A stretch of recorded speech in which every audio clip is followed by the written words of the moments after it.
All right, yeah. Oh, absolutely, man. How do I sound to you? All right. For those of you who are standing by, we are about to be live with Blackmagic Design. Great. Thank you. Thank you. Testing 1 2. Testing 1 2. All right. Live fun. You look hip. I look like a corporate nerd. I mean, they make you guys wear your corporate nerd outfits. John didn't prep me correctly. I would have worn my whole Hollywood cool look, you know, because I don't have one. Babe, why don't you just go live and we'll just start it up? Okay, we're in the stream. Am I on this camera? Am I on the screen? Yeah, you are there. Okay. Hi. Welcome to Live at NAB Show. Indie filmmaking at its best.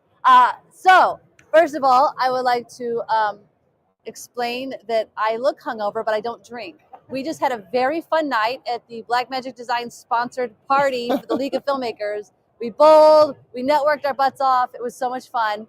And yet, still today, we have our very own Blackmagic Design, Dave Hoffman here, joining us to talk and chat all things exciting and new about Blackmagic cameras. Oh my goodness. So I have been hearing all the pitter patters of like excitement over new cameras. Can you our filmmakers are obsessed with the latest and greatest and what's going on. So can you break it down for us? Super exciting. So this is going to be one of the biggest shows that we've had in the history of the company. We're literally 22 years old, but in this case, we started making cameras 12 years ago. And this camera that we released, the Ursa Cine 12K, is the pinnacle of design for us. It is one of the most sophisticated digital, cinema filmmakers tools we have ever made. When we started with this camera, we generally, in all of our products, we're always looking for price and performance relationship, right? So we look at where the features and the cost of that feature might not be value for our customers. We want our creators to be able to own their own tools, right? Mm-hmm. This is a core philosophy of the company, be able to afford, and access and learn and own the product. In this case, we said, well, what if we remove that barrier or that constraint?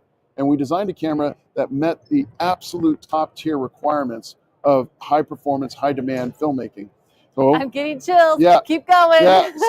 So we went through on this camera, we took our 12K and we actually exploded it out. And I was down in Melbourne in December and Grant took us in to one of the conference room, and this camera was laid out as if it had just been, rapidly disassembled, to quote Elon Musk, right? So from the lens all the way back, every screw, every component was all laid out. The camera was all disassembled, and they went through each component and they said, does this serve the purpose of the high-end filmmaker? Does it serve the purpose? Yes, great, stays. No, then does it need to be redesigned, or does it need to go?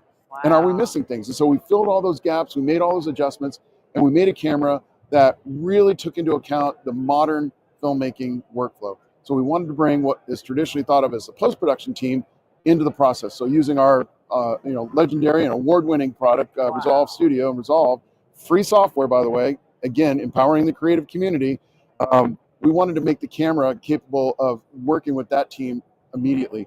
So in order to take full advantage of this massive sensor that we have, the 12K sensor that's in there, we built our own memory module, right? So it uses NVMe memory and at high speed, so it can capture 80 frames per second at the highest resolution, highest bit depth that the sensor can perform on. But in doing that, we also put a 10G Ethernet port on the back that when you connect to that, it acts as a cloud store, which is our storage product. Right. What that means is if I open up Resolve on my workstation or laptop and I am connected to the camera, I can actually start editing, color grading, visual effects while the camera's still recording. All of a sudden now my entire team is working together. We added another monitor on the right hand side. And what that does is it brings in the DITs, and we added another menu to the Blackmagic OS to allow for focus pullers to set focus positions and work from the right side of the camera while the DP or the director AD are working on the left side of the camera. We changed the viewfinder to allow for a more infinite adjustment of where the viewfinder can be placed. So it's on rods now, and the EVF, the electronic viewfinder, is a OLED, super high resolution, but all the camera controls are right up here on the left-hand side. But if I'm on a dolly, I can push that through an extension arm. I can push it back. I can get it up. If I go on an aerial mount or some mount that doesn't require the EVF, it's a toolless control. Just pull that thing off. Like there's so many innovative, and there's power ports all over the camera now so that you can use it, and it has built-in Wi-Fi. So now I can stream H.264 proxies. If I'm not connected through that 10G Ethernet, I can still stream proxies to my team to be working. Or, as we're doing right now, I could live stream that camera to my global team that are now in the set with me. I'm trying to keep my mouth closed and my drool to a minimum. So when we holy finished moly. all that, then we put the price out there, and it came to $14,995. And it's one of the more expensive products in the Blackmagic ecosystem, but in the overall community, Right, yeah. unbelievable value for the overall performance. It is an insane beast of a camera. It sounds like it. I mean, it sounds comparable to the $20,000 to $50,000 cameras out there. Maybe. What we want is we want more creators to be able to access that and be able That's to one use thing that about tool. Blackmagic Design. That's why I think I fell in love with the company so early in my filmmaking careers, because you guys have always been about the filmmaker. Yep. It's always been like, how Always. can we make this easier for you? Yeah. The Pocket 6K, when it came out, or even the Pocket 4K, when it came out, people like I teach directors how to, like women directors, how to pick up camera and not be scared of gear, so they can Yeah. go be director shooters, and they literally like are flabbergasted at how easy it is to make their stuff look good. Yeah. And that's like, so you guys are just constantly innovating. I'm excited to get my hands on one of those for maybe our next film. That was just one of our cameras, though. God, there's We more. announced another camera. This is a box camera, one we've been working on for a while. It's called the Pixis. It's a 6K full frame sensor using the same sensor from our Cine 6K full frame. But we built it into a hardened box, so the form factor is such that I can mount it anywhere I want. Has mounting points all the way around. It has a monitor on one side, so I can have all the touchscreen. It runs Blackmagic OS. Comes in an L mount, an EF mount, locking EF mount, and a PL mount version. So it's dedicated mount, unlike the Ursa, which has a transferable mount. So you can go with an EF or a PL or an LPL, which is a larger PL mount. This camera's coming in at $29.95. So this gives you a really good cinematic camera, and the sensor is designed and built by us, so we're able to really manage the performance of that sensor. It uses the Gen 5 color science that we have in Resolve, and we can get enormous performance out of both the 12K and soon to have our 17K sensor, which Grant announced on Friday on the Ursa Cine line. But this camera can be rigged up with all sorts of accessories, and it can go from being your car cam to being your studio cam. It is going to give you that cinematic look and feel at a price point that is absolutely approachable. So for people who are in love with their Pocket Cam 6Ks, Yeah. which I am, would you say Which one do you have? The 6K Pro or the 6K? I think I have a 6K Pro. Yeah, okay. But like, do you feel like this camera you're talking, what's the name of the new camera you're talking about? The Pixis. The Pixis. Yeah, Pixis. That's a cute name. Yeah. Is the Pixis like? It's Greek. It's Greek for box apparently, and it goes in line with our astronomical naming. So we have the constellation in our switcher, the Ursa in our bigger cameras, and now the small camera, the Pixis. It's a constellation. Do you feel like those of us who have the Pocket Cams, though, is this Pixis like we should be considering moving to that? It's a complementary product. Okay. So it's complementary to both the Ursa as well as the Pocket. So the Pocket in the DSLR form factor has a more kind of run and gun. I'm going to take that. It's a complete solution with the monitor on the back, and you can rig it up with cages and things like that. But it really has a purpose for being able to just pull it out of my pocket and shoot it. The Pixis was meant to be rigged. Okay. Right. So, and that's the Ursas are the same way. So it's meant to have accessories rigged around it. Pocket, not so much. Okay. So they are complementary to each other. So it's kind of like if you're an indie filmmaker, which most of our audience are, this is a great solution for you to go out and really feel like you're making a cinematic movie and can rig it out like a big cinematic camera, but without the big cinematic budget. Right. Exactly. I love it. Yeah. When we edit these and put these online, I'm gonna need all the B-roll because I need to add all this cool stuff in to see. Those of you live, you're gonna have to go to the website, or if you're here at NAB Show, you know where the Blackmagic booth is in the South Hall. You can't miss it. Go check out the cameras there. Yeah. Is there any, in the last few minutes we have, is there any quick other things you want to throw out that we should know about? So in speaking to the indie community and it's our core audience, right? We just love indie filmmakers. As a filmmaker myself, like I love working with this company. I go, hey, we're empowering that creative, we're removing those barriers. One of the things that we've seen over the last couple of years is, and I'm looking at it right now for all the watching the live stream, right? You don't see what's behind the scenes here, but all the cabling and the wires and everything else that go along with this, we introduce a whole range of 2110 products. So all of our 2110 products are compliant with the SMPTE standard. What this means is I am now able to use Ethernet cables to power, to give camera control, feedback, tally, talkback, but also record everything off of those cameras, but feed into my ecosystem. So I don't have to have a whole bunch of other things being strung out everywhere, and it'll make it very easy. 2110 ecosystems, and putting ecosystems together like that can be expensive. It can be technically daunting, and you really, it's IT teams behind that. Well, we don't generally have that with our independent teams, but we're doing multicam shoots because that's really kind of the new way of shooting, right? We're in volumes, or we're doing the micro broadcast stations essentially now are in the workflow. Our 2110 products are super easy to use, very intuitive, very cost conscious, and that will allow you to have these ecosystems of multicam with precision timing, with all the ease of use and power and feedback all through one cable. That's it sounds it's very nerdy. I'm like, how is that possible? For those who have set up these in the case of this setup here, and you probably should take a behind the scenes picture here, right? Yeah. This is going to make this so much easier for you. Actually, for the edited version, come back and watch more clips later. Right. Here we are. We're recording. Look at all this mess. That would all be one You don't cable see. with our 2110 That's solutions. insane. Also, look, there's John Printo. That's freaking awesome. Yeah. So we are going to be talking a lot about Resolve in our last interview today, but do you want to tell us what's new in 19? And there's a ton of updates to the AI, the neural engine, and that kind of capacity. But one of the bigger things that we announced is that we've taken Resolve now and we put it into a real-time environment, a broadcast environment. And again, don't get hung up on broadcasters and cinema filmmakers, right? What we've done is we've created a new feature in Resolve called Replay.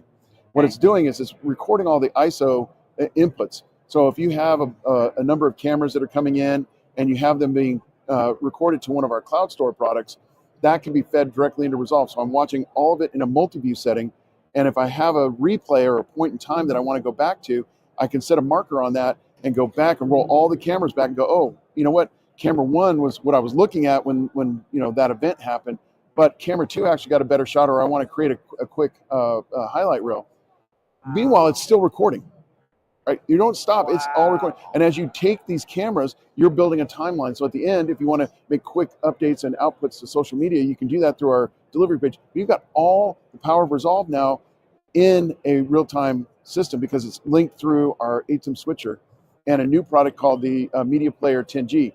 So the Media Player 10G is part of our desktop video. It kind of goes in line with our Ultra Studio and Decklink cards.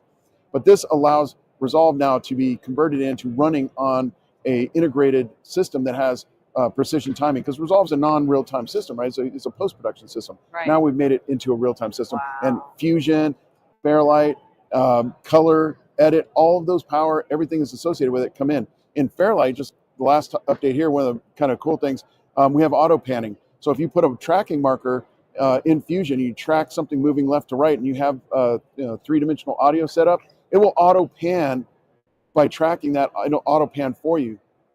And a text editor. So when we introduced this last year where you're doing documentaries or run and gun and kind of stuff, you can play that, it'll analyze the waveforms and create a script out of the waveform. So there's all the text. Now I can do search and replace on text, but if I remove a word or a phrase or something like that, it'll find the waveform and remove that from the edit automatically. That's an amazing feature for podcasters. Correct. And video podcasters. Correct. Not unscripted stuff, right? Where obviously you don't have a script. You're generating the script and you're editing on that script now. That's fantastic. So let's talk a little bit on, because AI is such a hot topic. Everybody's trying to add AI in. Yeah. Where are you guys at in the AI realm right now? So we've had AI in Fairlight for years. It was identified as the neural engine, right? So the neural engine was something we introduced, I believe it was back in 12 or 12.5. We started adding things like facial tracking. And so we would do auto adjustment on facial features. So we could bring highlights under the eyes if we had too strong an upper light or something like that, right? We could smooth out skin tones and we could do all that. But then we started adding more to that, such as auto rotoscoping. So we have a whole range of I'm sorry, I have to stop you for a second. My brain exploded. Yeah. Auto rotoscoping? Yeah. So we've trained the neural engine on all manner of bipedal, quadped. So if we're talking about horses or people walking, all I have to do is identify roughly, hey, that's a person, and it will auto rotoscope and create an auto map for me. Yeah. Do you know how many hours I've spent dot. Yep. Putting your Bezier curves together and boom, auto magic. Holy moly. Yeah, so we are starting to identify, because it's more relevant in the community to call it AI, but we've had it for several years. Yeah. We continue to adjust. So we have a feature in Resolve called power windows. So when we put power windows in, we want to maybe do a color grade in a specific area or defined area, and we want to track that, throughout the clip.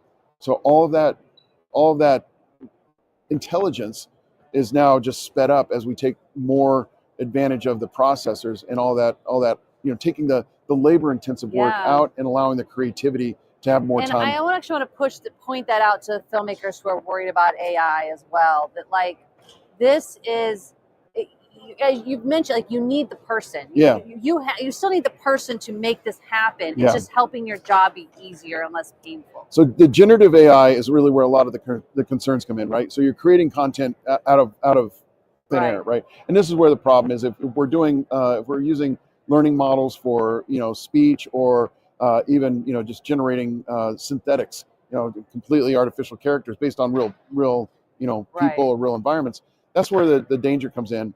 But in the end, these tools are really made to empower the creator. So we're taking the labor intensive component out of it. As we just talked, I mean, I rotoed a lot in my early compositing career, like, hey, remove all these wires. I'm like, that's not very, that's not very Hollywood, but no, it is. That's what you do, right? Yeah. So you got this labor intensive thing, but we're removing that and letting the computer model do it for us, so that we can have more time with our creativity. That's what I was going to say. It gives you more time to do the things that actually, I don't want to say that rotoing doesn't matter. It matters a lot. Yeah. But like the things that really, you get so exhausted doing these tiny labor intensive things when you're working that you don't want to put the extra effort in. That's right. So I love that. Yeah. Man, there's so many things. Well, I guess we're about to wrap up. Is there anything else coming to mind that you want to share? Oh man, there's like I said, it's going to be one of the biggest years for Blackmagic. I really, please go to our website. Grant took 2 hours, and he was moving through that presentation on Friday. 2 hours to talk about everything. So it's just, there's so many great things, and all of it really is bringing it to the broader audience, ease of use, expansion of creativity. Like, that's always been the ethos of the company. And we look at it this way: there's a creator, and then there's creator's audience, and those things are an intimate relationship that we are only helping to empower. And if we're a problem, we get in the middle. That relationship has to be very tight. If we're pushing them apart, further the creator's like worried about technology, or it's too expensive, and so I can only afford this, and so I'm not really able to express myself, and you're failing that relationship. And that has always been like, hey, we need to not do that, because that's going to push that relationship apart.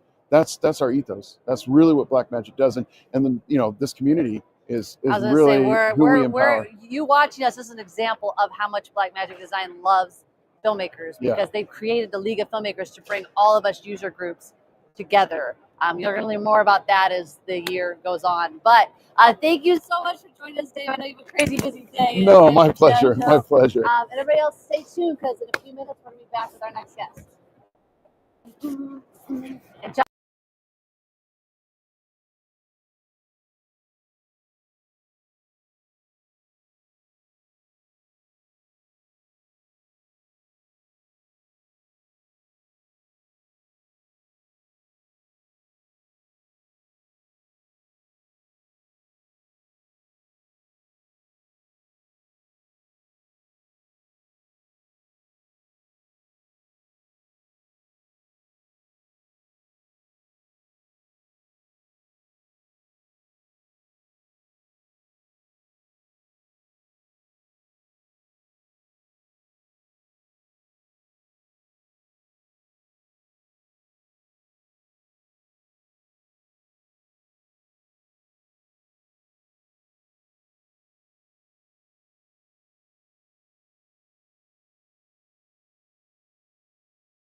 And welcome back, filmmakers. We are still live at NAB Show, and I am with a actor, producer, and soon-to-be director. Danielle Beckman is here with me. We're going to talk about running your production company like a girl and why even you boys should do this. So I want to give the brief rundown. I don't do much backstory on these shows because I like to get to the meat. But just so people know, you did start as an actor. Absolutely, yeah. And then as an actor, if you're smart, you know you have to produce your own stuff. And then your production company, which I have this cute little button for, Brooklyn Quarter, was born. So when you first, so one of the things I teach a lot, especially in the working director, is that like you are your production company. If you're a director, even if you're just the only person, even if you're just directing, you're a production company. That's the only way you're going to get work. It's the only way you're going to get clients. So talk to us, like when you finally is like, I'm making a production company, what did you do? Was it just you? Was it you and your husband? What was your steps you took? Yeah, I know. I do. I think that is so important because you almost become synonymous with your name. Anytime I have Brooklyn Quarter like above the title of something, everyone knows I produced it, which is really important. And you have this entity that can kind of become bigger than you, and you can put umbrellas under it and all that kind of stuff. But so Brooklyn Quarter, we started in Brooklyn in 2017 with my husband, Timothy Reese, my co-producer. And we just actually started it out of a desire to keep a friend group together. A lot of our friends were going through a lot. Someone was about on the verge of getting a divorce. Someone was thinking of moving. And we were like, you know what? We're going to create a Dungeons and Dragons campaign. So you're locked in, you can never leave because we all know how long those games go. And then we ended up putting it on camera and creating a set for it. And then it was like, well, now you're on the show, so you really can't leave. And we just had a lot of fun. And we were like, you know, we need to create an umbrella for this as a space of a name of something that can be bigger than itself. It's something that everyone can take ownership in. Right. So they can say, I'm a part of Brooklyn Quarter too. Right. And yeah, so that's kind of how it started. And then now we have a few different, I would say, like arms of the company. And one of them is this, you know, Dungeons and Dragons and kind of fandom and Comic-Con sort of world. And then the other one is serious filmmaking. Very serious. And by serious, I mean, we make a lot of comedies, actually. So, but we make films and we go to festivals and we're making our first feature this year. So yeah, that's kind of what it is. But so when I loved the title, we started to talk about what we would talk about, and I was like, run your production company like a girl.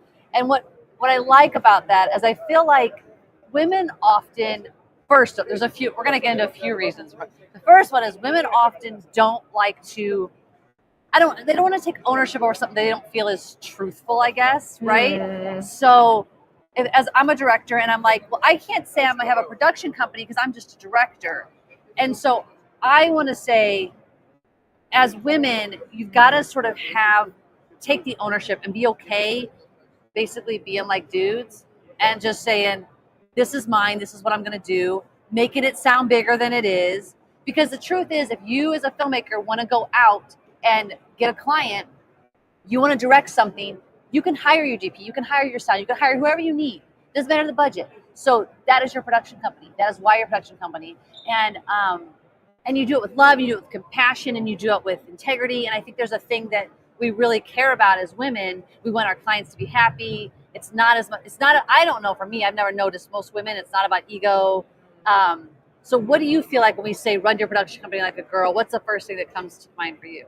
For sure. I think that there's a level of intuition and kind of like a North Star of trusting your gut. I just overall, you know, honestly, regardless of gender, whether we're talking about, you know, femme-identifying humans, non-binary folks, men or women, I feel like as a whole, female-identifying people have a nurturing / intuitive voice that's very strong within their work. Yes. Just from what I've seen, like, you know, obviously I can't make like sweeping generalizations, but I think that when you have that energy on a set and the ability of listening with like the ears open, work gets done in a different sort of way. And so I think that it's you know, I am half of Brooklyn Quarter and the other half is my husband, who is a man. And I have to say that we really fill in the gaps for each other of things that like he might miss and that I see, and vice versa. And I think that that's really important. There's something interesting you were saying about women on set, and I feel like it's kind of like this idea of masculine energy versus feminine energy. And in so many ways, I have to sometimes channel my masculine energy when I'm about to go into a meeting, because it's like, and what does that mean? It means to like take up space a little more, I guess. And so I'm hoping that like I was on a podcast yesterday where I was talking about like working to get rid of these binaries in a way. And I hope that this idea of the masculine or feminine energy can kind of like be universal. Right. Like Becomes it's the me yes. energy. Yes. Which I think that's love one of the things I love to talk about a lot is being authentic, because you're gonna get a job, you're gonna build your following, whatever it is you're looking to do. Being authentic is gonna be the first and fastest way to get there. And so I love this one about the energies. Like it's not a male or female energy, it's a me energy, and like owning that. Yes. And hopefully you as a me aren't a dick. But well, there's something about coming, you know, when you have a set, when you have a company, when you're running a set, and if you get to be the producer or if you get to be the director and that is your role, you actually get to set the temperature in the room. So you get to be the thermostat that says, okay, this is the level we're working at. And that's like coming from the authenticity of you. And look, I mean, you have to give grace to people. Sometimes people have bad days on set, whatever, I get it. But also there are like things that I have learned over time that I will tolerate or I won't. And I just want safe spaces, you know? Yes. So, and I feel like women happen to be really good at curating safe spaces. I agree. So, and that part of that is because for so long, from the time we could walk, we've not felt safe. Even if you feel safe maybe in your home, there's a thing that you guys don't get. And I know this because I've talked to my husband, I've talked to other men about it. Like they don't get, like if we're at a car wash and we're vacuuming our car, our thought is like, who's behind me, who's around me, who's thinking. Dudes don't think that. If we're walking down the street, we're like, I don't know who that person is, I have to walk somewhere else.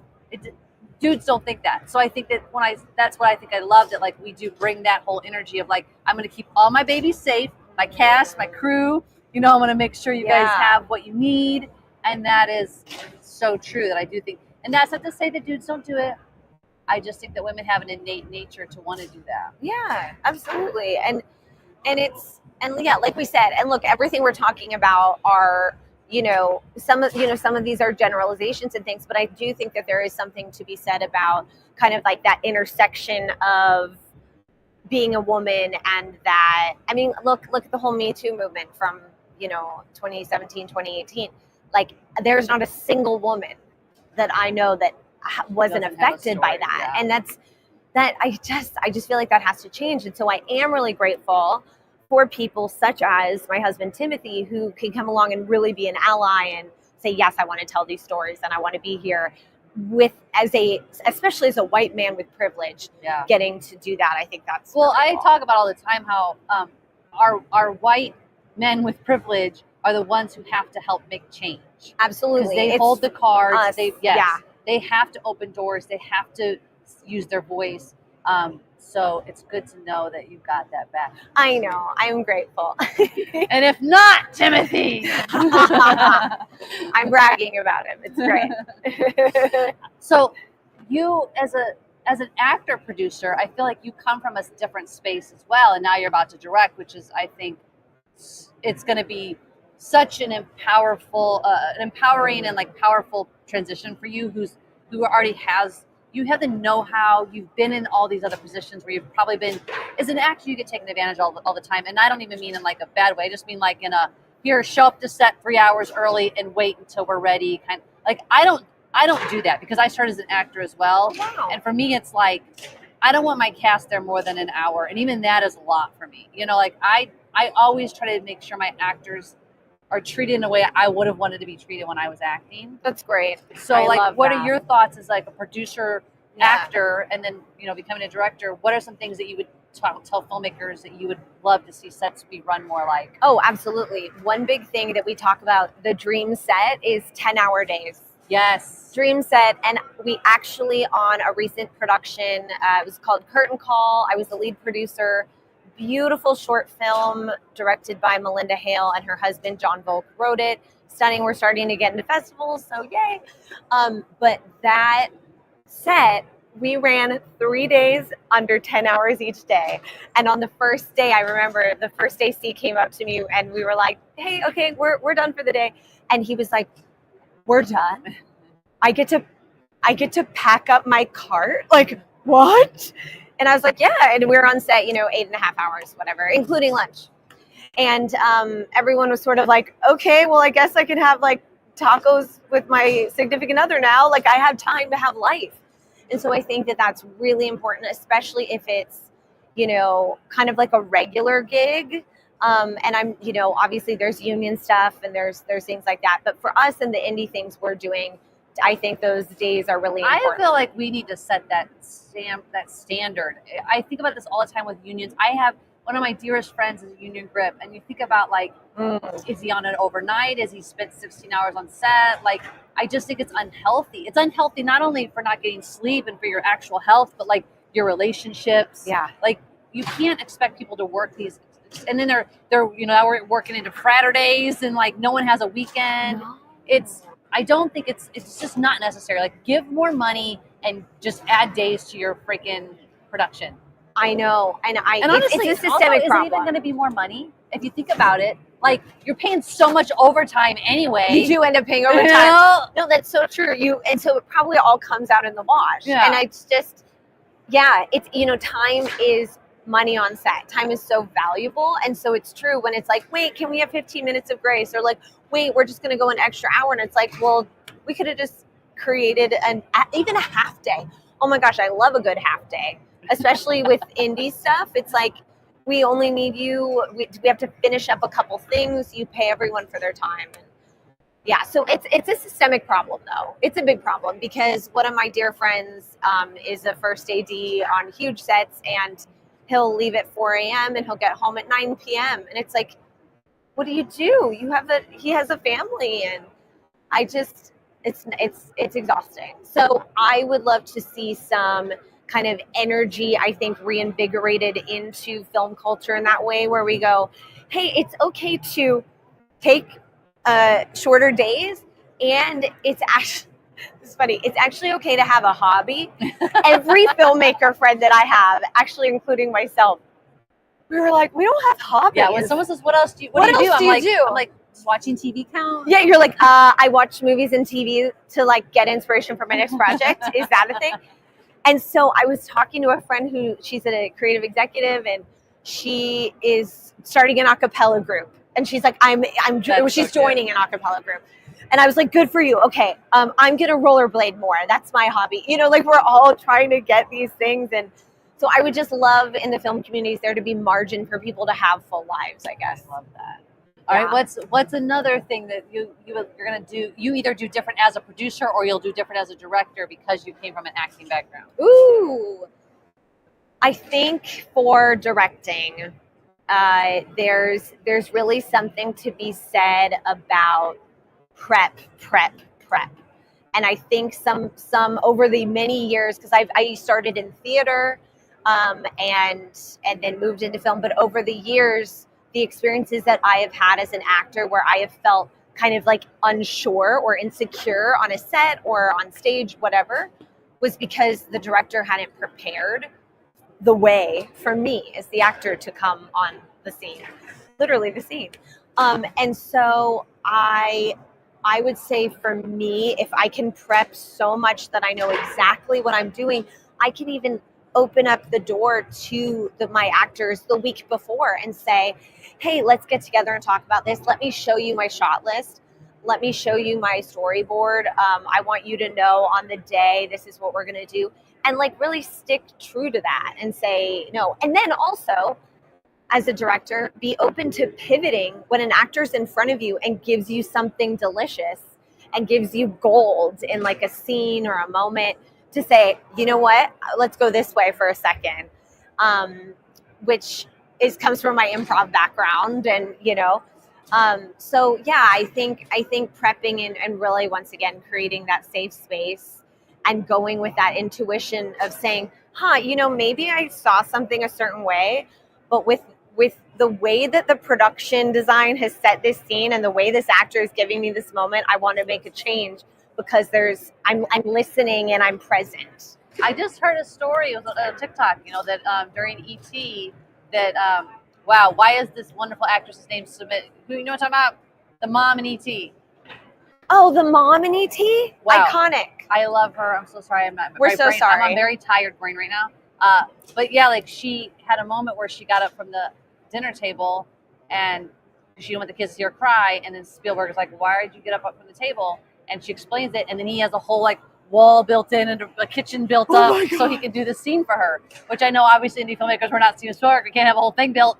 But the point is like being That's open, amazing. being to pivot. And yes. Yeah.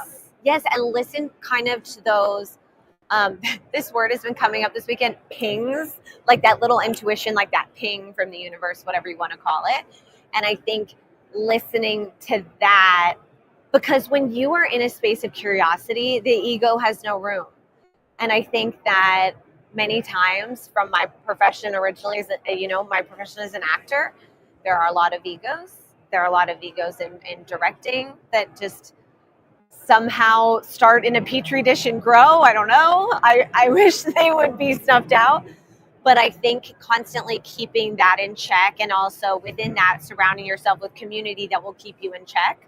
So that's just a few of my goals. I also, as a director. I like, you talked about how women have great intuition and you listen to intuitive pings. And I think on that intuitive ping, sometimes it's also even like, I feel like this crew member is unhappy, or I feel like my actor is, they're giving me pushback on this direction, but I don't think it's my direction. I think there's something else going on.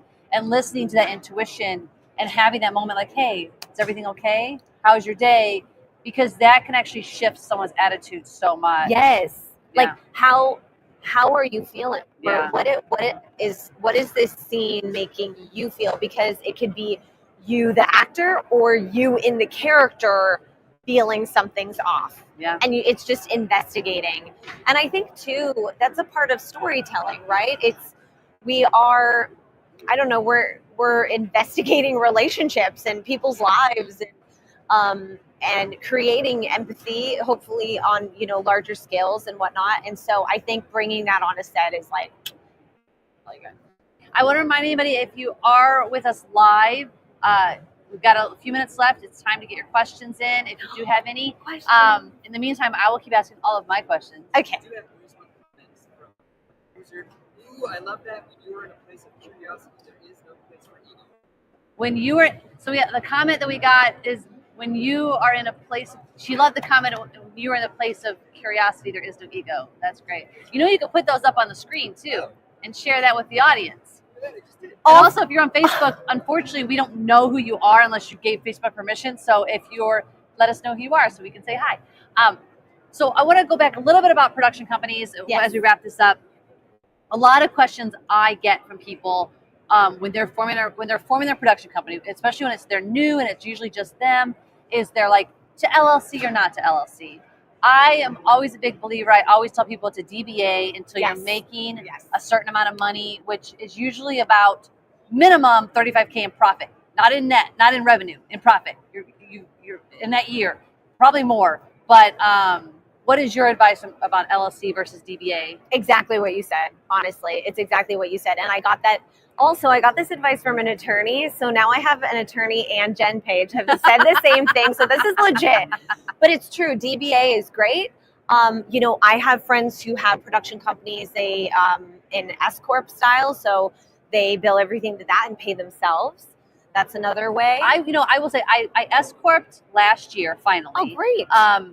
But I canceled it for this year because what I find is, this is why I tell people just do a DBA. Because I know, I'm glad to hear your lawyer said that, because my film partner, Chris, is a lawyer, and he's always like, LLC's everything. He's like, I'm going to buy a water bottle, I'm LLC it. And I'm like, it's just too much. You're paying the state of California $800 just to have an LLC. And don't buy the hype of like, you can do it out of California, because California's still going to get their money. Yeah. Sorry. So you DBA so you can have your bank account, all that stuff. But I did the S Corp, and I find that like, paying myself quarterly when you're not making steady money. And as freelancers, we're rarely, if ever, making steady money. It's difficult to pay yourself quarterly. It's difficult to pay. There's all this extra paperwork. Then it's time for the S corp, and there's taxes that are. It's a whole pain in the ass. So I just keep telling me, just DBA until you're making the money that makes it worth it. Well, and also what's great for your LLC friend is that, like, I'm making my first feature and we have an LLC for the film, and that's it. And the film itself is an entity. It's an LLC, and you know, me and whoever else are, there's, you know, 49% someone, 51% the other. And so the LLC on its own can exist for a project. And then, but I don't have to have that as a company. And what I love about the project thing is, which is like, you know, if you have a feature film, especially just feature film the LLC. But like, what I love about it is like when the project kind of is done in a way, features are different. You might have to keep it a lot longer, but like you can cancel an LLC. And in California, I really hope I'm not saying things that would get me in trouble. But in California, you can, if you have an LLC for a year and then you cancel that LLC for the new year, you don't pay the $800 in taxes for that previous year because you pay in advance only for your starting your second year. So I don't know if that's true, but it sounds correct. So anyway, and also I found out that it was Summer Walters who said that. Hi, Summer. Thank you for watching. Yay. Love you.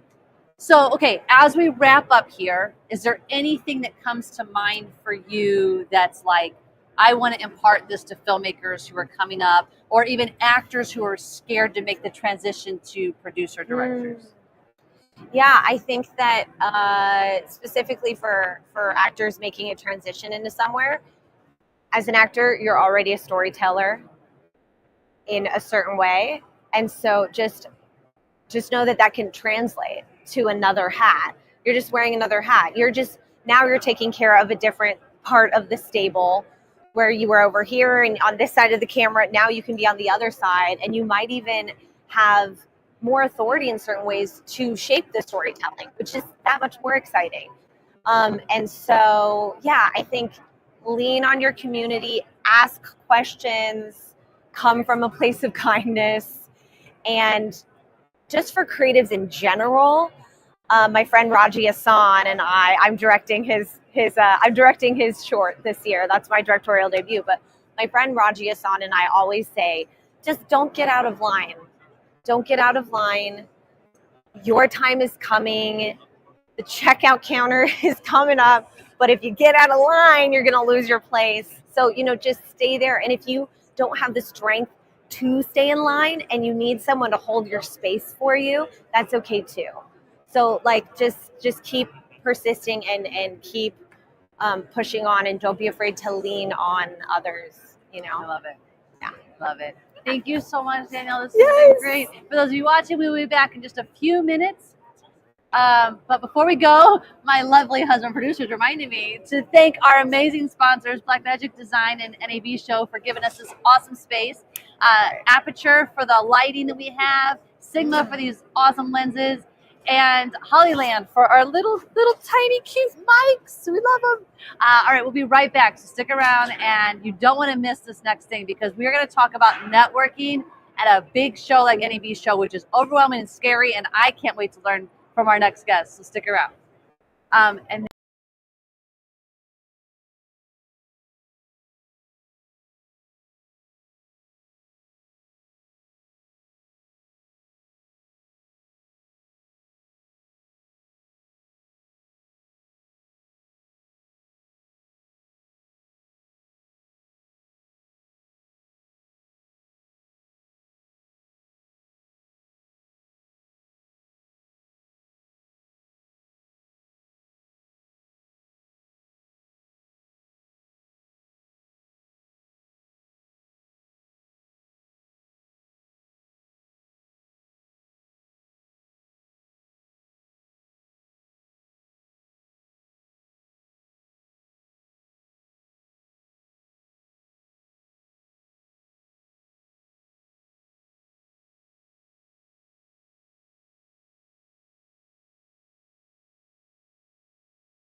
Welcome back, filmmakers. We are still here at NAB live in the Blackmagic Design NAB Show booth, the League of Filmmakers booth. There's a lot of people involved in this booth. I've said the word booth so many times it doesn't even sound right anymore. But I am very happy that you're joining us because we are going to talk about networking at a big show like NAB Show, which is so overwhelming and so scary. But we have the queen of not only tech and of hosting, she's also a filmmaker.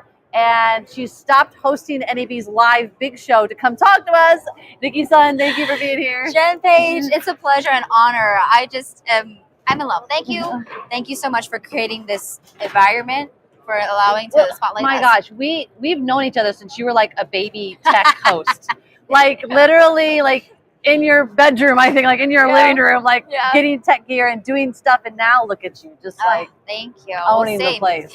Sometimes I wish I had the opportunity to just take a breather and film a lot more, but every time I'm about to like, okay, I'm gonna go into directing now, y'all, it's like, oh, can you host about directing? And I'm like, okay, like, but I love it. It's so fun. No, I'm Yeah. telling you, man, one of the things I've been doing lately is really contemplating moving more into hosting and coaching because I just love it. I love so you want to switch? it. Could be fun. Okay, yeah. I just love teaching filmmakers. I love giving them important information. I love so that too. what you're doing is actually, I mean, even in the days you're like, like, you're doing good stuff. You're helping people. Well, thank you so much. Well, I mean, I have to shout out also Blackmagic because I was one of their hosts when they started the Blackmagic Collective. And then, you know, it just formed into something else and you've been able to take it and grow it. So it's just an honor to just always talk to fellow hosts, but also women in production, women in tech. Like there wasn't a lot when I started in 2018. And that's actually how I got my networking start. So I can't wait to share more about that. But literally, like a lot of my networking skills have firstly come from my dad, but it's from being, you know, open to opportunity, open to talking to other people and seeing how you both make it work. When both people win, there's better synergy for that. We talk about that a lot when I talk to filmmakers about how they approach to get work or whatever. It's not about I'm available for work. It's what can you offer them? Mm-hmm. What can you give? Or we talked yesterday about like when you're going to if you're going to do free work and you're going to do camera work, for instance, to build your reel, it can't just be you giving. Like, what else are you getting? Like, let's make it be a reciprocal. So I love that you're saying that. Yeah, absolutely. So let's talk about, like, in general, I come into a show like NAB, and I'm like, I don't know where to start. I don't know how to make connections. Like, there's a million vendors here you can meet. There's panels. There's a bazillion people walking around. How do you even come in and approach a show like this? So I was asking a lot of the creators on NAB Show live this morning and the whole week about like, what's their game plan? What's your strategy? Because it is a huge show and it can be very intimidating. So I would just say like from a networking standpoint, because there's so many things I could touch upon, but for networking standpoints, I first of all look at all my partners or at least the brands or companies that I've been wanting to work with, integrate into my workflow. It's the whole mentality of how can I help you, right? Yeah. So let's say I want to start my show, the Nicki Sun show. It's a multi-cam show. I'm going to need cameras. I'm going to need audio. I'm going to need X, Y, and Z. I look down at my list. It's great because NAB Show has an app. So if you download the app, you can mark all the exhibitors that you want to hit. You can map it out and make sure that you're not going from South Hall to Central. Because it's a lot of walking. Thank goodness for now the Vegas loop to get us from Central to West. But my goodness, like a lot of people when they first come here don't realize how much walking it is. So first of all, bring comfortable shoes. Shout out to Passion because I can switch it out to go from flats to heels. But the biggest thing is mapping out your show. Like if you know the map, you know where everything is. That's the only reason why I was able to end my live literally at 11:45 so I could come over here to be on time is because I knew ahead of time that I was going to be in the area and this booth was literally a couple booths away. Yeah. You can really maximize your time and how you network if you just know the show floor. That's step number one. And then when you're getting into the exhibitors, you click on the exhibitors. It's a live, like a direction app. Like you can see the dot. I didn't know that. I know. Because I'm like, I get backwards all the time. I've been to this show for like 6 years, but it's still big. It still gets lost on me. But biggest thing is just know the show floor. I love that you talk about like you have a plan for when you come here. So you're like, okay, I need these items. I want to go meet with these vendors. Because otherwise you do walk around just like, I don't know. I'm just randomly talking to people. You might be wasting time. You might be just not going to people you actually need to go to. Like in my eyesight right now, I can see the Riverside booth, which is huge for podcasters, which I'm a podcaster. I do that thing. I hear at Riverside all the time. I don't use them. Maybe I should go talk to them and see if there's a relationship that can be formed. Yeah. So let's say I do go to Riverside. Well, we're on the topic. Sure. What is your tactic for, because you don't go up to them and go, hey, can I have free stuff? Yeah. So no. what is your tactic for building that relationship? And I will say too, as a content creator, as myself, like I don't want to promote brands that I don't personally believe in as well. So I never go to a booth expecting free stuff because nothing is ever free, is what I've learned. A free thing might be now you need to create a 5-minute YouTube video about the product now, and I'm like, at the end of the day, they're cracking down on creators. And that free product, if it's over a certain amount, they send you a W-9 for it, and you have to report it in your taxes. So it's like when you think about that, like not everything is free, everything has a value to it. You're saying you're trading this gear for my time. Is that worth the relationship for me? Am I going to utilize it? So first and foremost, do you absolutely like the brand? I don't go up there asking for free stuff. But if, let's say, I did want to go there, I tie it in a way of how it can work for them. Again, not work for me. A lot of companies too, I'm not saying every company's like this, but as a creator who reaches out at points like this, they don't know how to work with you. So you have to kind of be the creative director and pitch a little bit without pitching. So I would be like, hey, I have a multicam podcast show. I'm looking to bring in more remote folks. Although my stuff is in person, I want quality streams. I checked out your site, Riverside. Obviously, don't go in cold. Like I would even say, as you are going towards the booth, like look them up. See what they posted recently on Instagram. See what latest releases. It's just like when we reach out, like when someone out of left field comes out and be like, hey, can I ask you for a favor? I'm like, who are you? Right. Why should I help you? It's just the same with building relationships with these companies. It's like, are you interested in them? And I always say, in order to be interesting, be interested. I'm interested in your product, and you become all of a sudden more interesting to them, and they want to have a conversation of how to incorporate and integrate into your workflow. So sometimes too, I will just say, this is what my workflow currently is. Can you tell me a little bit more about your service and maybe how I can maybe demo or test to see if it works in mine? And when you ask for a demo, there's no guarantees, but they're way more willing to send you a demo. And maybe if it's too expensive, they'll put a return shipping label in there for you. So it's like, I don't need to keep it, but let me demo it to see if I even like it. And then all the conversations about surrounding partnerships, because it does take a while to land partnerships sometimes. You gotta make, just as much as you're interviewing them, they're interviewing you too. Oh, I think that it was at least a year of being a friend with Blackmagic Design to get my first camera, you know, and then 2 years to get the first sort of money coming in to do a show. So like, yeah, I think people want this instant gratification, but with anything, it's build a relationship. Even if someone, I always say this all the time, like, don't come to me like, oh, Jen, do you have a job for me?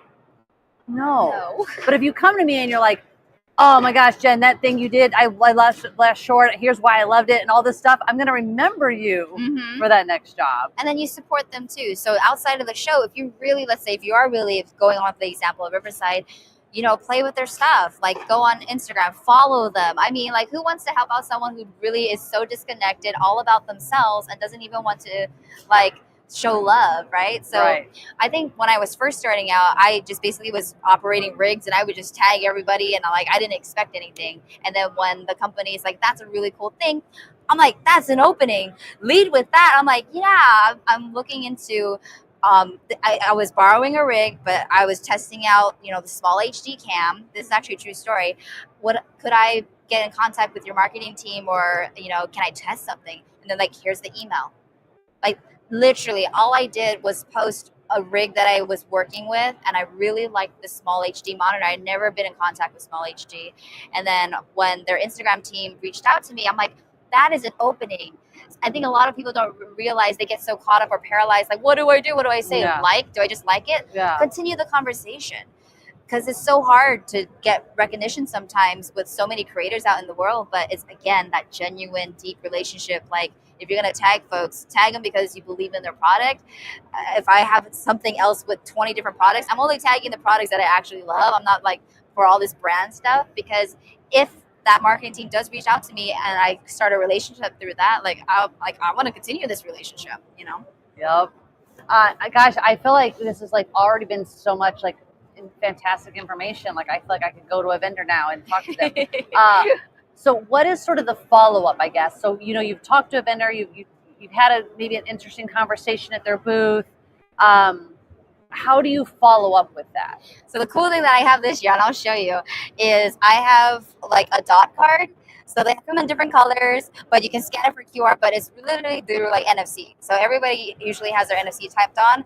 We stay in contact. I literally just put it to their phone and they're able to save their contact directly. And your LinkedIn, your YouTube, whatever information you want to put up there, it gets downloaded within the phone. And then they're able to also give you their name, their whatever contacted them. So sometimes it's, you want to make it fast. So another tip that I do if you don't want to do like a fancy NFC is I literally screenshot the QR code to my LinkedIn page and I just go over my screen because it's always on my phone. Like everybody has their phone. Yeah. Sometimes you might not have business cards on you, but it's like give them an opportunity to reconnect with you.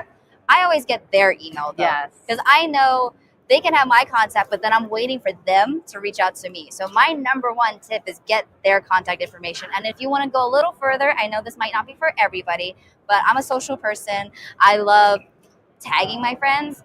So I take a selfie and a photo, and then when I follow up with them, I send it because I understand and I don't feel offended if they don't remember me. But You meet a lot of people here. I meet a lot of people here. So following up on an email, it was nice to see you at NAB. Like, here's our picture for a reference. We talked about this, like refresh their memory a little bit too, because it is just human nature to forget because it's just so many, like, what did we talk about? So I would also say my strategy is don't email them directly after because people are literally getting back to their inboxes and there's so many weeks, like you probably have an out of office responder on too, right? I was not on my phone yesterday at all. This morning my inbox was blown up. Yep. But then I have I have an out of, I'm at the show, come find me. I'm at booth XYZ. So if you're at the show, let's connect because these are the people I want to connect with. If not, respectfully, it will be a long time for me to, it'll be a little slower to respond. So I would say if you're following up with people that you met at a show, I give it at least a week. So it gives people their bearings to catch up on all those inboxes because, just like humans, like it's so hard to start something new when you have so much things pending. Oh, yeah. So give them an opportunity to clear that inbox clutter, catch up with all their other emails, but come in fresh being like, wow, how was your trip? Like, be a human. Yes. Like, how was your trip? Like, did you enjoy it? Like, don't just go straight for the jugular and be like, hey, so about that camera, So, like, be a human. It's like so nice to it was so nice to meet you. I'm glad we met at X, Y, and Z. I love that we talked about this and how it could benefit both of our workflows. Can we set a time? And this is what I always say too. Don't ask yes or no questions. Can we meet? No. When you say when would be a great time for you, I'm open Monday, Tuesday. You're initiating that. It gets you faster to a response. I never leave anything open-ended anymore. And I think it's just because I've dealt and emailed so many people in my life that I just know. Like, even when it comes to creating content, I create it first. And I'm like, this is about to go up tomorrow. If it's good, great. But if you don't respond, I'm putting it up. And usually if they don't like it, they're like, here's my headshot. Here it is. And then I'll switch it out. So I know how people think when it comes to that. Yeah. So it's kind of like just network hacking so that you're able to get the spot that you want. So immediately I'm always asking, like, can we set up a call? I would like to continue this. Like, I have availability next week. My Monday and Tuesday looking pretty good. Whatever you need, send me a calendar invite or I can send you one. And calls are so there you go. scary for us introverts. But so when you are on that call, so let's say you get the call and you get set up, then what happens? Like, how do you handle that conversation, that first conversation? Yeah, so we call that a discovery call in a way. So the great thing is we basically had a discovery at the show. But during this time, I'd hope that if they're just as interested in me in that follow-up email, just because they lost it, you can also say, and here's quickly a follow-up to the content. Here's a little sample. Here's a little muse bush. Here's a little sample of my content so you know what you're getting into. Because I know a lot of people reach out to brands and at the same time, everybody thinks their content is great. Yeah. So, I have a filter and I'm very harsh on myself, but at the end of the day, like, that's why I gauge companies at the show. If I had a great conversation, if I feel like they were interested and not looking elsewhere when I was talking to them, because people will do that here sometimes too. They're like, you're not a director, you're not why am I talking to you? And sometimes it can be a little intimidating, but if I know that I felt a genuine connection, I literally be like, oh, and just to follow up, here is my real, happy to talk about anything else, but I love to get on a call to like showcase more of what I can do, because it's really your personality and you know, the connection that they feel, because I think we're so like Zoom fatigued, just being remote. So seeing someone in person and following up is a lot more success rate, I feel. So if you show up, that already shows that your initiative was there. You made an intention to go to their booth. Most of the time, 90% of the time, I would say 99% of the time that I have done it this way, they're always willing to follow back up. But I would say set your intentions first. Don't go in blind. But then also, I call it planned spontaneity. Have those things that are planned, but have a spontaneous feel, because you never know if you're going to run into somebody along the way that you're like, I've been wanting to see you, because that happens here. Giant show, I've literally ran into every single person I wanted to, but I made sure I had time. So like, if I stop by, I'm not doing this hi bye thing. Yeah. I'm like, I will see you. I have a moment, like literally after this, if you want to stick around, I love to talk. And that's for like the friends. But the booths, since they're going to be there, people are a little bit more of my priority, because I never know if I'm going to see them again.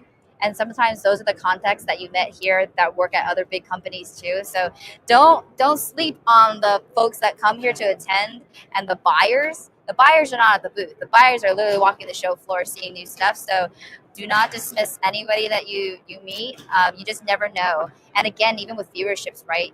It's like, oh man, they got a million views. I'm like, yeah, but that one person that's watching could be the marketing director of so-and-so, and they loved and connected with what you were saying. I literally have gotten a gig that way. I didn't have the craziest following I still don't have the craziest following, but something about the way that I network has landed me in a position where now I'm one of the I was going to ask you about numbers, and I do want to talk about numbers, but the point of like, you don't know who's who.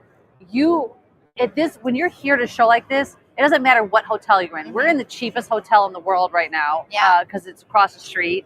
And we still see all kinds of people with their NAB badges walking around. You don't know who is who. So I think that's important to keep in mind. But I was going to ask you like how much companies care about numbers. Like, it seems like you said you don't have big numbers. So I feel like a lot of people are intimidated to ask for that if they're like viewership is low. I would say do not. I will say I started reaching out when I had as low as 4,000 followers. But the thing is, I've learned, and I know it comes with a lot of imposter syndrome, and I've been helping other people get out of it. But it's really like, I know the quality of my work. Like, if you think about it, giant celebrities before social media, they're famous and people want to work with you because of who you are, not because of your following. There's some of the biggest people I know that just have an Instagram account. Like, I was talking to Mark Hustavet, he's the president of Mr. Beast. Like, he doesn't have a crazy following, it's private.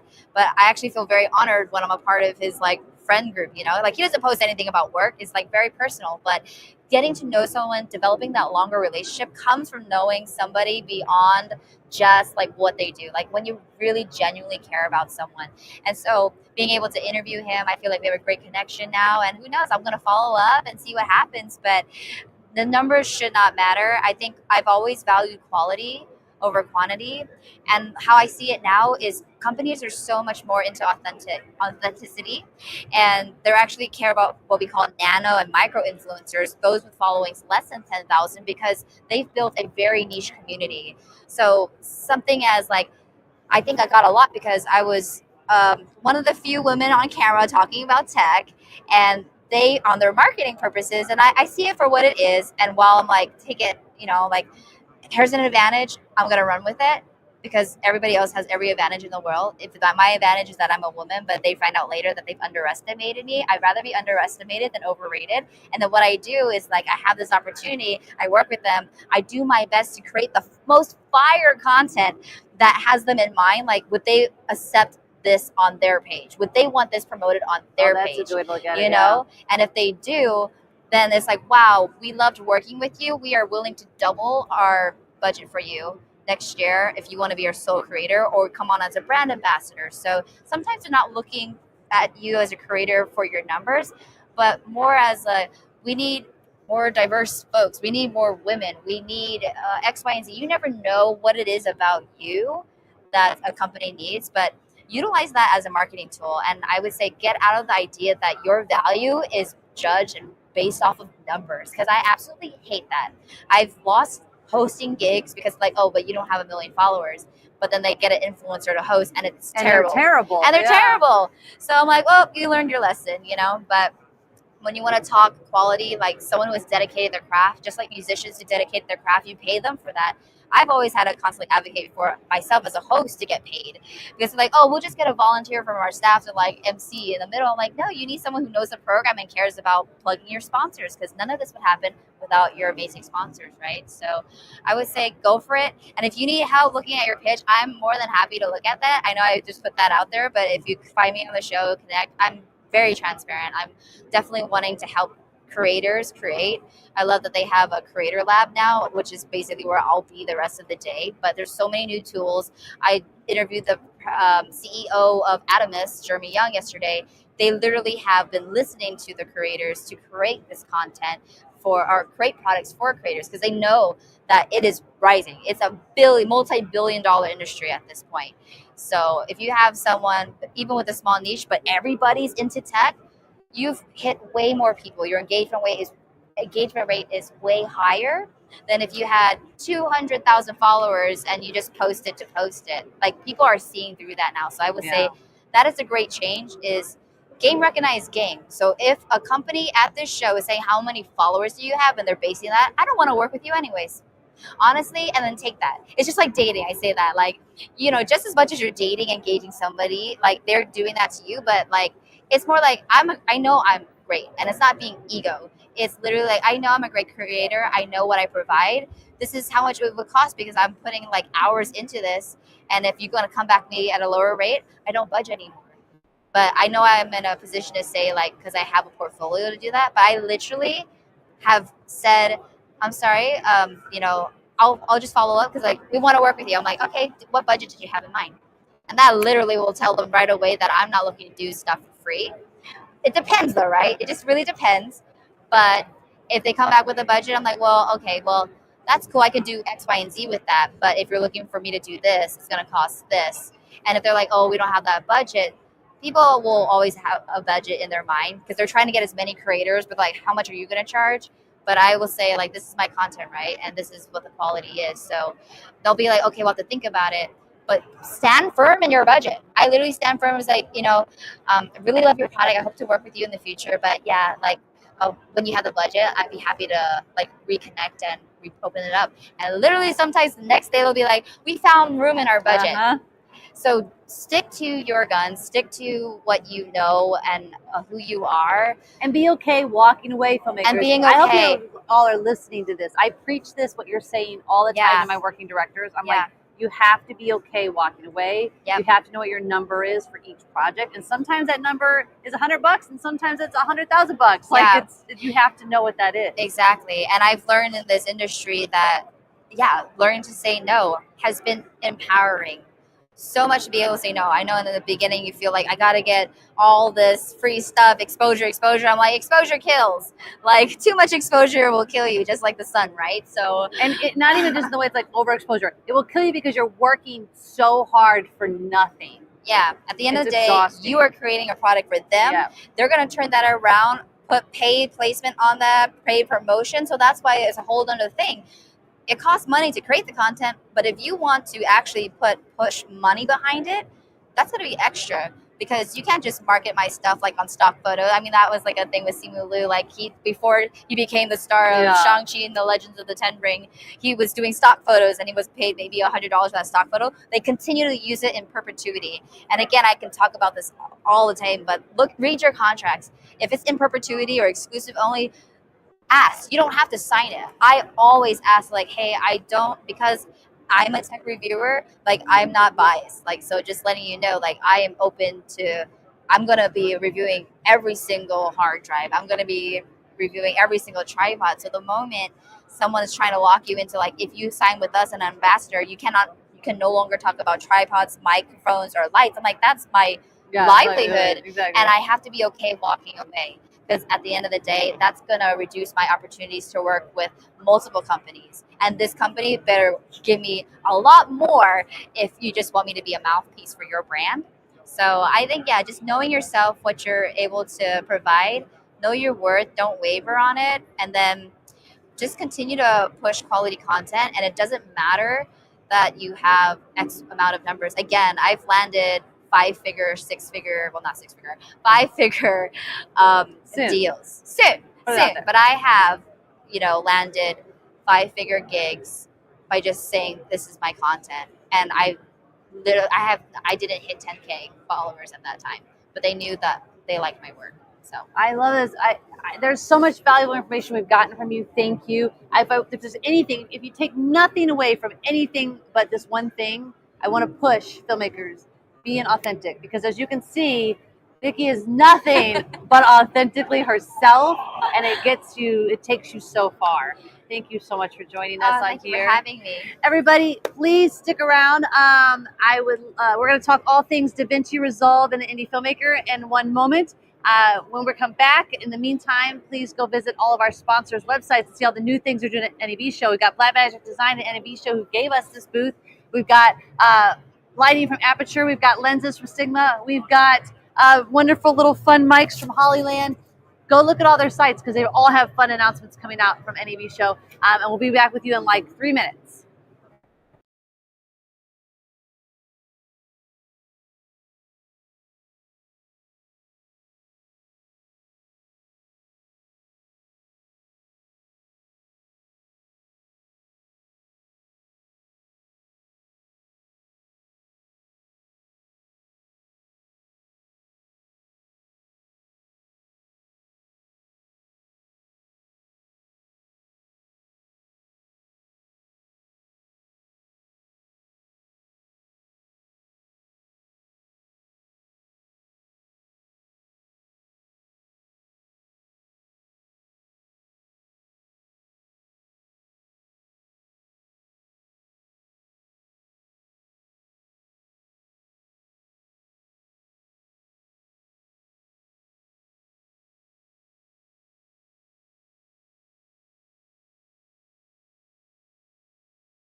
Hi, and we're back.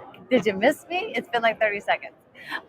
So we are going to talk right now, DaVinci Resolve, the indie filmmaker, because I have somebody here that's not only a certified DaVinci Resolve trainer, not only an actor, not only a filmmaker, but did one of his last movies he did from script. You can't really do it from script, but from filming to post, everything he used was Blackmagic and DaVinci Resolve. I mean, even effects and all the good stuff that's really, I don't even understand how to use. Gedaly. Hello. Thank you for being here. Thanks for having me. Also, I heard it's your birthday. Oh, yes, Happy it is. birthday. Thank you. Thanks for Thank being you. on our show for your birthday. Hey, no better place to celebrate than NAB where all the geekery happens. Exactly. You should tell all the booths it's your birthday and see who gives you free stuff. That's a good idea. I like free stuff. I like free stuff. So, just to give us the brief log line of your movie so they understand what we're talking about as we talk about Resolve. So, Flower of Battle, short film. It's a swashbuckling adventure, very Princess Bride-esque. Fun, optimistic, bright, colorful, kind of like the old swashbucklers of the Technicolor era. I wanted to do something, light, fun, and with good sword fights.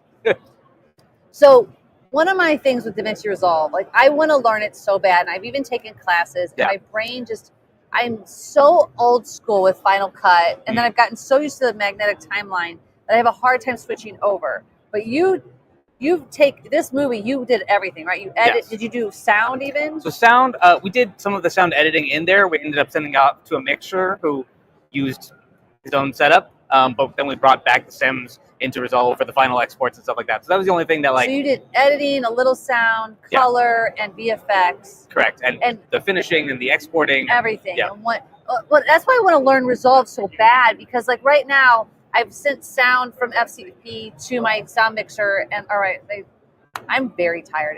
There's a lot going on yesterday, and brain not functioning. But like David's having a hard time because Final Cut doesn't talk to the other programs, and I feel like DaVinci, it's all there. It just makes it so easy. So when you talk to any filmmakers and you're like, here's why.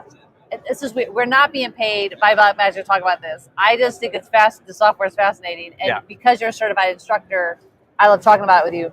Like, so if a filmmaker's like, why should I use DaVinci Resolve? What do you tell them? Yeah, well, one, it's all there. And I came to DaVinci Resolve as a filmmaker first. 2016-ish, I was working on something, and I needed to pick a new app. I'm like, I need something that's going to work for me, because I hadn't edited in a little bit, and I wasn't up on things. So I did a bunch of research. And DaVinci Resolve didn't have even some of the VFX stuff integrated in or the sound stuff integrated in. But I looked around and I'm like, this is the future. This makes sense to me and it feels right. And so I chose it from what can I use as an indie filmmaker that gives me a lot of flexibility. Bigger films, your studio productions, TV, film, whatever, there are teams upon teams upon teams for conform workflows and assistants and editors, and their job is to take some XML or other thing and bring it over here and translate it into another app. And that's great if you have a whole battleship of a team. And I think there's value for that for specialization on giant things. But when it's just me, or just like for Flower Battle is me and my brother for almost everything post-production, there wasn't that much to do for transitions. It's like I click a button and now I'm doing the other thing. If I need to, I can switch back. And so you don't spend time transitioning. It's like commuting from one app to another. Like you don't have that commute with the conform. Painful. Yeah, it is. Like even when I go to send for color, like once I get everything back, I'll then go into Final Cut and make sure all of my timeline is like flattened out, and then I'll even put it in DaVinci for my colorist. But it's like there's so much work to do to go between all these different things. As a trainer, are there questions you tend to get the most about the programs? Any of them in particular? Yeah, it depends on what people are coming to, because some people are just learning about it for color grading. They're like, they know it's the best for that, and they edit in Premiere and come over. They're like, what do I do now? Because when you look at like the color page, the fusion page, some of these things, like an editor is an editor. You can look at Final Cut and you can look at DaVinci Resolve for Premiere and go like, oh, that's a timeline. I know I can more or less figure out how to edit. But when you're looking at color, like I've never seen something like this before. If you're using After Effects for motion graphics or VFX and you code a fusion, like, what is that? I don't know what that is. So there's a lot of like, I don't understand this interface. And I was the same way when I like, especially coming to Fusion. And that's what's overwhelming Yeah. for me as a filmmaker. Like when I go in there, I'm like, I'm overwhelmed. How do I get over the overwhelm? Yeah. So I think the most important thing is rather than first trying to figure out all of the tool stuff, is figuring out one thing that makes sense as part of your process. Okay. Like you're coming into Resolve. I got my timeline in there. I'm going to color now. What do I do first? And usually the answer is color management, making sure that, you know, if you shot in log, you get it so that's normalized, color managed into whatever your delivery space, what your monitor can show. And suddenly, like, you're halfway there, you know? And just figuring out those basics of like, okay, now it looks closer to how I want. Now the next step, okay, let's start adding a look to my timeline. Just figuring out each of those steps by steps, because there's a billion tools, and you only need like 5 of them to get most of the way there. And I think, you know, the software doesn't teach you how to do the job, which should it? I don't know. It's a professional tool. It's like you need a little bit of training to know what is the process. And I think having seen tutorials online, there's a lot of people who are professionals who say, here's how you bring it in, here's how you get started, versus just, what am I looking at? You know, so like I think I would say being patient with it and figuring out the workflow, or just have someone who knows what they're doing, even a little bit, just a step ahead of you, show you, okay, here's your step 1. And then once you've done that, you're on your way. The other thing that I like to do is I just bring some pictures I find from the internet, some stock footage, and just press buttons and break things. Right. Like, So you're not breaking that's your fantastic. actual project that Exactly. matters. That makes sense. Yeah, I like to experiment because there's always new features, there's always new things going on, even with other software. It's just, what can I do? And like, let's turn that knob and let's click on that button. And it's like, oh, that's cool. I didn't know that existed. I'll use that in my next film. But it's like I have a fair amount of stills and stock footage and other test footage from friends and just old projects from like, let's redo that VFX shot, or let's redo the color grade, and let's try a different method. And I learn a lot just from breaking stuff. I will say, filmmakers, that Gedaly does classes. He's taught them for Blackmagic Collective for free. Have you joined them? Have you done them? He has another class that he does for very low fee.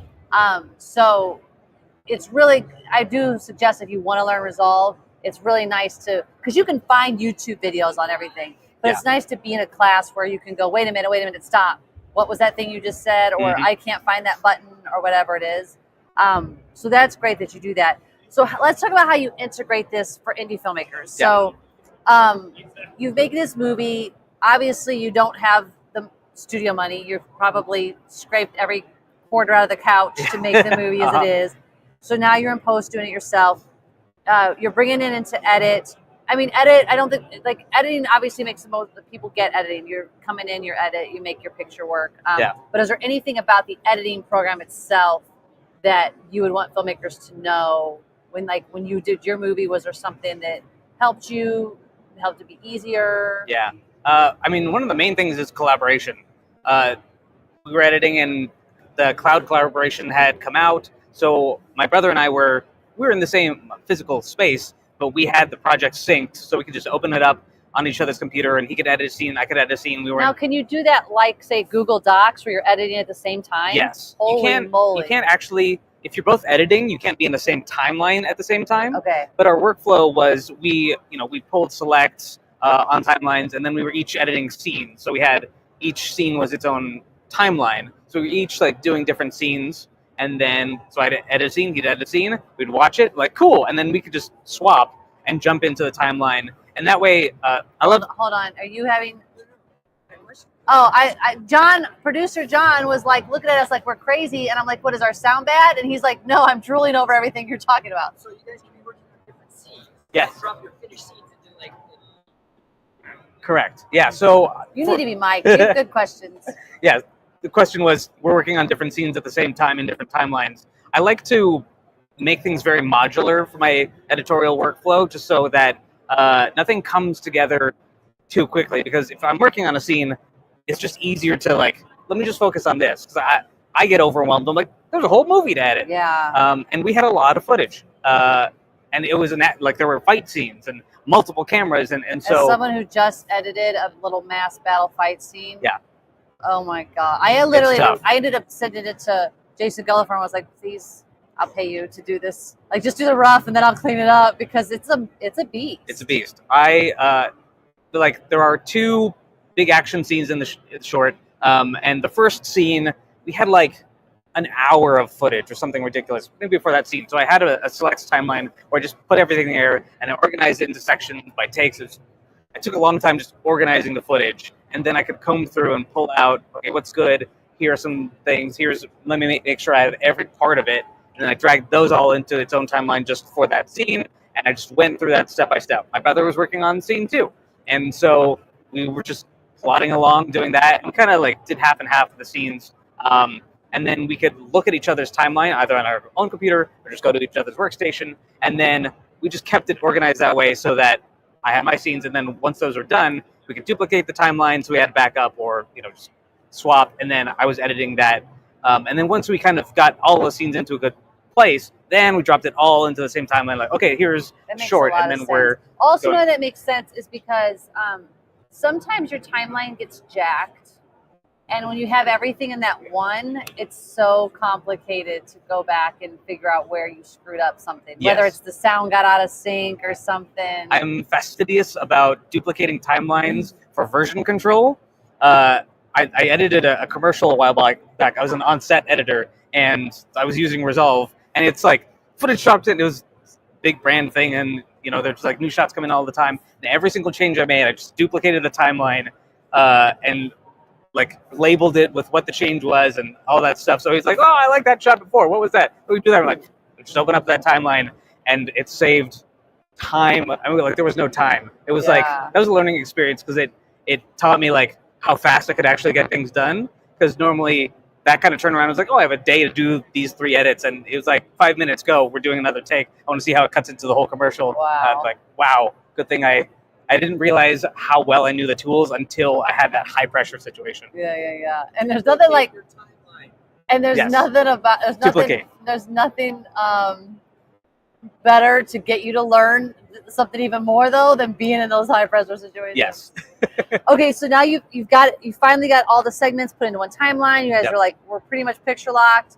What is your next thing you do? So next step, actually, while we were still editing, sometimes there were some VFX shots that needed some work, and we did a temporary thing, like temporary comp, so a slap comp, if you will, the VFX term for just really quick and dirty version. So like some of them were split screen, where like we had something different happening on the left and the right. The characters we just wanted to change that timing, so we could do that. We're on the edit page. We just click over to Fusion. We just do a little quick thing, and it didn't have to look good. There could be a line down the center, but we were able to do that and then just go back to the edit. So the timing is right. So we can see how that shot's going to look, and then we continue our editing. And then once we're picture locked, I go in, okay, let me do this for real now. I can use what I started with or just start over. But that I'm not sending it out to another app, rendering it out, bringing it back, and then vice versa, like doing that every time I need a change. It's like, okay, let me tweak this. Let me feather the mask. Like even in the short that I just edited, the last thing I directed, I'm the director, so I can picture it. But literally, I'm editing it, going, this is what I think it's going to look like later, but I won't know until I get it back from the VFX team. Yeah. So I'm a little jealous that you got to do that while you're editing. It was really helpful because like there are some things where there's a prop that drops in that was a VFX shot, so I just a really quick and dirty thing, just so we can see, okay, that sword falls, but that sword was not. We didn't shoot that on set. That was an element so that I composited in. And so I was just able to have that. It didn't look good, but it was for us. Oh, that makes a lot of sense. And so then once we're done with editorial, we're like, okay, let me now make this look good, take the time to make it look right. So VFX was next, basically. Now you have picture done. Mm-hmm. Let's actually talk about the VFX a little bit because there's things that Resolve does that when I have done them, which I've already forgotten how to do after I did them, but like it makes it so easy. Like even something like blurring out a logo or tracking somebody for something, like I feel like that's all Fusion, right? Yes. It really does make it easy for you to do. What is some of the? And I said I think we did a quick and dirty sword drop. What are some of the other VFX you did? There were some paint out effects. So we shot our first location. There were a couple power outlets there, and it's a Renaissance era-ish piece. So we're like, that didn't exist, and so we were able to just find that, and I mask it out and cover it up, blend it. So now it's just part of the wall. And it's some of those things that like you might not have noticed, but I was noticing. I was looking at it. We did actually have a shot where there was like a big red piece of tape like outside a door, or a sign like next to a door. It's a fragile or step or watch your step, something like that. And we didn't notice it while we were shooting for some of the shots. Later on set, we noticed and covered it up with white tape so it blended into the wall. But for those few shots, I know filmmakers, you have no idea what he's talking about. We've never not noticed things on set. Yeah. God, story of my life. Every movie, you're like, did no one notice this? All of us were on set. Because it's like this big red thing in the background. We were like halfway through this scene, and someone was like, have we been shooting that? Like, well, okay. And it was kind of a joke on set too, because like I told people like I would be doing the VFX. They're like, more work for Gedaly. Like, yep. It's actually a little bit of a relief though as a filmmaker if you're like, it doesn't matter, I'm the one editing it. Keep going. That's always a little bit of relief. And it helps too, like that I know whether something is easy or hard to do. Like it takes work, but if like, we can do that. And if there's things where like, no, we just need to get it right in camera. So there was stuff like that. There were a few of those, and a lot of what we did was just retiming shots slightly so that the performance of the character on the left and the right was just slightly different. So sometimes like there was a little too much space between lines, or like this person popped up here and then that person turned around, and it just like if it was just a little bit tighter, the timing, the storytelling was just that much better. So we were able to retime, the performances. We called that, my brother and I termed it Lucasing the shot, because George Lucas did it a bunch in the behind the scenes for The Phantom Menace, and that was kind of my film school Star Wars stuff, and he kept like, let's do that. And I'm like, okay, cool. I'll do that too. I love it. So when you guys did a lot of stunts in your movie, how much did you have to use, like was it most of the editing that kind of made that come together? Or was there any things you had to do in VFX to make that come together? I don't think there was much VFX for that stuff.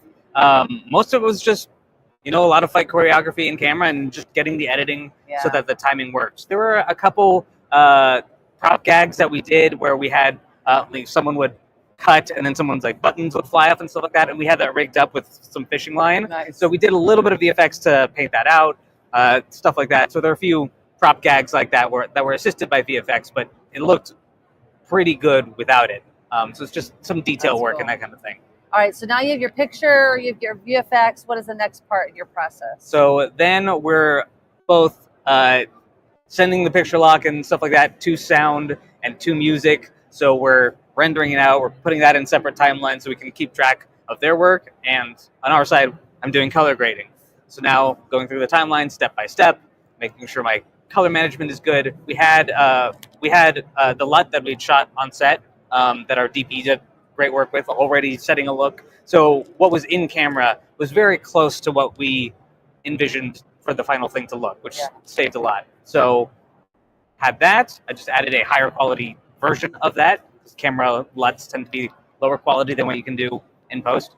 So we had that, and the rest was just balancing things out. We had a B cam for some of the fight scenes that was just wildly different than what the A cam was. I had that, and that's a bitch to match. And it was lighting, there was a couple settings, but it was also like, it was very different lenses, so even if the settings on the camera were the same, it didn't translate because like the exposure is different, the balance is different. One is anamorphic, so we're mostly shooting anamorphic, but the B cam just had a spherical lens, so it just picked up light differently. And so setting all those aside and could call the DP, I'm like, what did we do? Because I wanted to be as technically correct as possible, and like, okay, what settings might be different so that I could just adjust it, and then manually matching by eye. Resolve is great because like you can bring up a still from a previous shot and just hop back and forth between shots, or pull up like 4 shots at the same time and just like, okay, I'm editing the one, making sure it matches the other 3, and just doing that, going a little bit of this, a little bit of that. That's why people color and resolve. Because I always send my color to somebody else, but if I have to do quick color, it's always in Final Cut. Yeah. And I have to either copy and paste each shot. Like I can't. There's no looking at the other shot in real time, like to see. That's great. There's. So when you do, so you've got your picture, you've got your VFX. So you said you sent out sound, but then you brought sound back in to do some tweaking. what kind of tweaks did you have to do on your own? Not too much. Mostly, so we had, like, as we edited, we put in temporary sound effects for the sword clashes and fight scenes and room tone and just the various effects that were there, so that when we send it off to the sound editor and mixer, they had something to start with, and they ended up using a lot of it. But we just luckily, Resolve is good at sending things out. So when they brought it into Pro Tools, they're like, "Oh, great! All the we labeled our tracks that made it into their app. They're like, "Hey, this is great. Thanks for doing that." I'm like, glad it worked. Wow, that's pretty cool too. So you had there in Pro Tools, so it went seamless from Resolve to Pro Tools and back. There were like a couple sounds, probably an error on my part of just like it wasn't linked properly, but like other than that, it was very smooth. Wow. So I try to do my best to keep things as organized as I can. I can hear David Shatnoff, who's our producer on the last short, who's also doing our sound, because when you don't have money, you guys do all the jobs. Yeah. I can just hear him being like, "Could have edited in Resolve, Jen. Could have edited in Resolve." Words of pain right now. Yeah, it's okay. So you've got, I think at this point you've got all the layers. You've done everything yourself except sound and music. You've brought that back in, and then your export. Like it's just, I think that the thing when I talk about, like when I wanted to say like let's talk about DaVinci Resolve and the indie filmmaker is because on my mind right now is how hard it's been to work with different departments from Final Cut. Or like it was originally edited, the first cut was edited in Premiere and then brought into Final Cut. And even to do that, I had to have another program to make them talk. And then a separate program to go back from Final Cut to the other. It's just like, it's so painful. Yeah. So I love hearing how you just did your entire movie basically in one program. It helped a lot. And it's super seamless. Yeah. And I love how you teach this. I know I've been a part of your classes where we've done the Blackmagic Collective, and I love how you just really take your time and you make sure people understand it, and you I just feel like it's I guess I'm just grateful that you've gone beyond your own filmmaking needs and like are sharing with us here and with the world, with your skills, and I don't know, making us less stupid. If you can teach me, that'll be the thing, y'all. If he can teach me to edit and resolve, I will be a convert, because I've been on Final Cut for so long that when I've opened Resolve and I've tried it, I'm not ever doing Premiere. Sorry, Adobe, not happening. Resolve, I want to learn. Yeah. So that's gonna be our challenge. The cut page actually does have a magnetic timeline, so that's actually going to be very close to what you're used to. Okay. This is happening. This is going to be my own challenge to myself and to you. Like, if you can convert me, challenge accepted. The world. I guess. What did Summer Walters say? Comparisons of scenes. Yeah. Summer, thank you for still watching. By the way, I'm very tired, and it makes me feel, warms my heart that you're sitting here, sending me your beautiful energy. So as we wrap up, I guess I want to just kind of reiterate to filmmakers watching to take your class. What's the easiest way for people to find your classes? So I teach through my own website, dvresolve.com. So it curates tutorials from around the internet on that some friends and plenty of smart people are doing as well. And then I have my own live workshops on there. And then, of course, being a Blackmagic Collective member, when that's in the newsletter. Oh yeah, we are having. There's one coming up, isn't there? So on, I'm like, what month are we in? So on May 1st-ish, the newsletter comes out for Blackmagic Collective. There's going to be a code or a link that you can take this class where everybody else is paying for it. So it pays to be a member, and it's free to be a member of Blackmagic Collective. If you're not a member, what are you doing? It's a great deal. And you get to go hang out at live events with us, because we're going to have our first female filmmaker collective event in May, but we're going to have more Blackmagic Collective events coming up. I am so thrilled that we got to see you here. I've seen more of my people here in Vegas than I see in LA. Yeah. But thank you so much. Happy birthday again. I hope you have a great show. Thanks for having me. As we wrap up our last NAB live here at the League of Filmmakers Lounge, again, I just want to really super, super thank you to Blackmagic Design for putting this all together, for NAB Show for giving us the space, Sigma for these lenses. They've made our lives very easy. The lighting from Aperture. If you guys saw me without this lighting, it's very scary.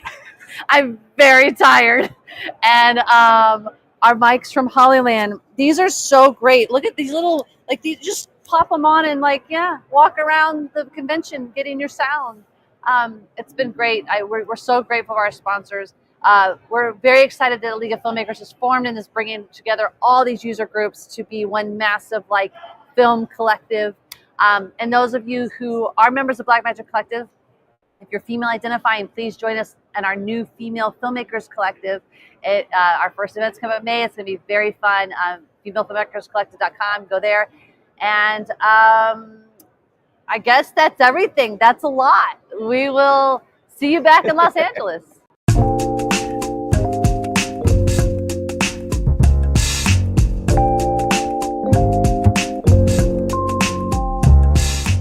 Put up a part or just stop the broadcast? If you take us out of the thing, Broadcast. take us out. Oh no! I thought you were going to do the outro. I did. We just finished. Yeah, then just.